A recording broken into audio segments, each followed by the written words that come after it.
ఈ 4 అలవాట్లు మిమ్మల్ని కంప్లీట్ గా నాశనం చేస్తాయి. ఈ 4 అలవాటు అయితే మిమ్మల్ని సృష్టించిన భగవంతుడు కూడా పైకి తీసుకురాక అధపాతాళానికి వెళ్ళిపోతారు.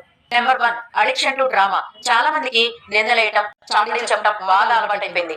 ఎవరైతే అక్కడ ఉన్నారో వాళ్ళ గురించి తప్పుగా మాట్లాడుకోవడం బాగా అలవాటైపోయింది. ఈ అలవాటు ఎవరికైతే ఉంటుందో వాళ్ళ జీవితంలో వాళ్ళు ఎప్పుడూ హ్యాపీగా ఉండలేరు. ఇక నెంబర్ 2, అడిక్షన్ టు పీపుల్.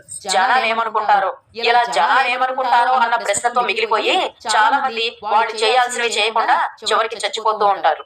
అది చేస్తే ఏమనుకుంటారో, ఇది చేస్తే ఏమనుకుంటారో అని జనాల గురించి మీరు ఎప్పుడైతే ఆలోచిస్తూ ఉంటారో మీరు లైఫ్ లో ఇంకా ఏది చెయ్యలేరు. మీకు నిజం చెప్పనా, జనాలు మీరు ఏం చేసినా కూడా ఏదో ఒకటి అంటూనే ఉంటారు, అది గుర్తించండి. కాబట్టి ఈ జనాన్ని లైట్ తీసుకోవడానికే ట్రై చేయండి. Number 3, addiction to past.